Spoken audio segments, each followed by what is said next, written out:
Okay, so today we're diving into a topic that's, well, it's pretty heavy stuff. We're talking about international borders, but not just like, oh, where's the line on a map? We're going deeper. Think cutting edge tech, human rights, the kind of stories that don't always make the news. Yeah, it's easy to forget about what's happening at those edges. You know, out of sight, out of mind. Exactly. And that's why we're digging into Petra Molnar's book, The Walls Have Eyes. It's not just for policy wonks, though. Molnar goes beyond the headlines to show how this stuff impacts real people. She's got a knack for bringing together these personal stories with like really sharp analysis. You really get a sense of how technology is changing the whole migration experience, Yeah. and not always for the better. That's one thing I appreciate about the book. She doesn't sugarcoat it. Like, she talks about this idea of smart borders, which on the surface sounds kind of promising, right? More efficient, more secure. Right? It's the whole selling point, isn't it? Totally. But then Molnar takes us to the Sonoran Desert, and suddenly smart takes on a whole new meaning. It's almost hard to imagine. You picture this vast open desert, but it's become like a testing ground for all kinds of surveillance tech. Sensors, drones, you name it. It's like something out of a dystopian sci-fi movie, but it's real life for the people trying to cross there.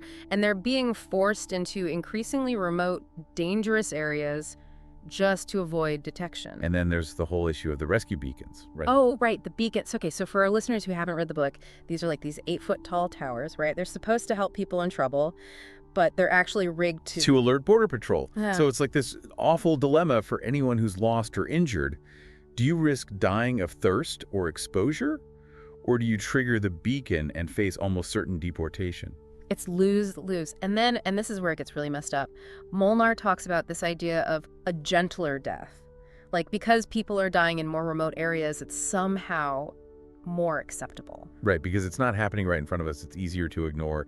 It's this incredibly dehumanizing logic that's often used to justify these technologies. As if making the journey more dangerous somehow solves the problem. Exactly. And what's even more disturbing is this idea that a gentler death is somehow a good thing, that it's a sign that these technologies are working. When in reality, it's just pushing people to the brink. And it makes you wonder, what are we really valuing here? Security or something else? That's the million-dollar question, isn't it? Whose security are we prioritizing and at what cost? And it's not just happening in remote deserts either. This technology, this mindset, it's spreading. So it's like we were saying, it's not just about physical borders, right? This whole surveillance thing, it's seeping into other areas too. Yeah, and refugee camps are a prime example. Molnar takes us to this brand new camp on the island of Samos in Greece. And you'd think, okay, a refugee camp, it's not going to be luxurious, but at least it'll provide the basics. Right, some semblance of safety, basic necessities. Exactly. But Samos becomes this case study in how technology is used to control people, even in places that are supposed to be havens. Like, they outfitted this camp with all the latest biometric surveillance, facial recognition, iris scans, you name it. Wow. But get this, for weeks, they didn't have running water. People were living in these really awful conditions, deprived of the most basic necessities. But hey, at least they were being constantly monitored by cutting-edge tech, right? It's unbelievable. It's like they got the priorities completely backward. Totally. And imagine the psychological toll that takes on people. You fled your home, you're in a foreign country, you're surrounded by strangers, and you're constantly being watched, judged by these invisible systems. Right, it's dehumanizing. It's like that digital prison we were talking about before, but even worse because these people have already been through so much. One lawyer working on Samos put it really well. She said, everything you imagine going wrong, IS going wrong. And that's just, it's heartbreaking. And it makes me think about this other story from the book that really got to me, the story of Little Nazar. Oh yeah, that one's tough to read. It really shows how all these policies, these technologies, they have real-world consequences. So for those who haven't read it, Little Nasser is this young boy with a disability, and he's facing deportation from Greece. And Molnar, she's so personally invested in these stories, she actually puts herself at risk to try to help this kid and his family. Which is incredible, right? Like, she could have just reported on their story, but she goes above and beyond because the system is so broken. Exactly. And it's almost comical in a dark kind of way, the lengths she has to go to. She ends up driving little Nasser and his uncle across these checkpoints in this, wait for it, white VW Beetle convertible. A convertible. Seriously, yeah. It was the only automatic car they had at the rental place.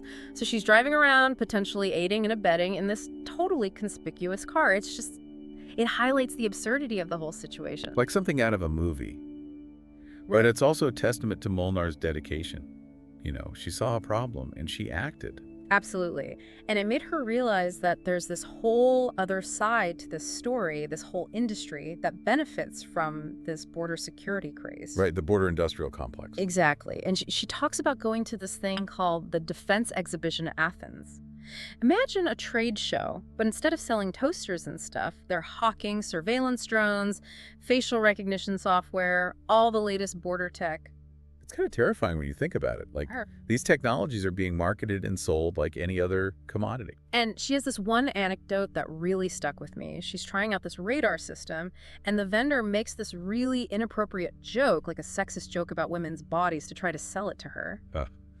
It's just... I know, it's like, are you kidding me? Yeah. But it shows how these systems are designed with certain biases built in, It all comes back to who's creating these technologies, who's profiting from them, and whose voices are being silenced. It's easy to get overwhelmed by all of this. But Molnar, she does offer some hope. She talks about people who are resisting this trend, fighting for more humane ways of dealing with migration. Resistance is so important, especially now.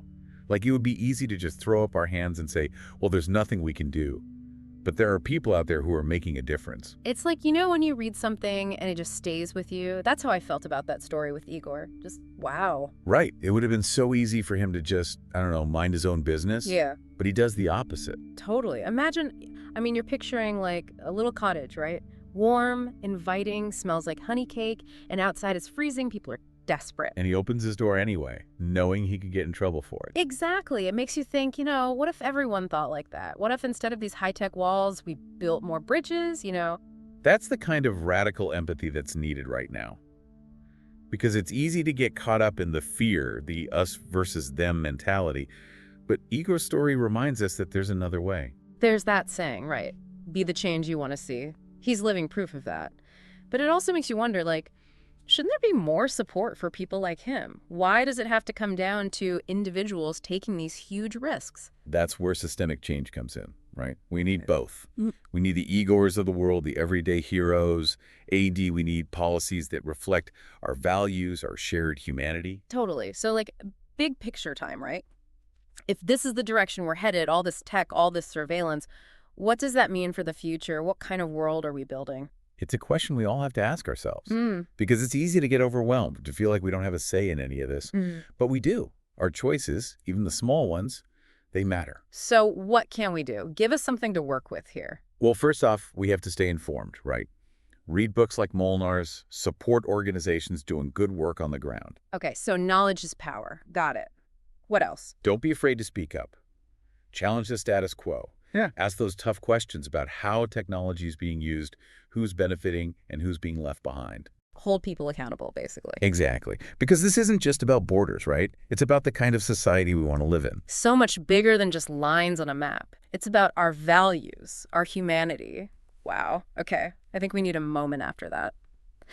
To everyone listening, thanks for joining us for this deep dive. It's been, I'm not going to lie, a little heavy, but so important. And remember, even when things seem bleak, there's always hope. There are people fighting for a better future, and we can all be a part of that. Keep asking questions, keep learning, and keep believing in the power of human connection. Until next time.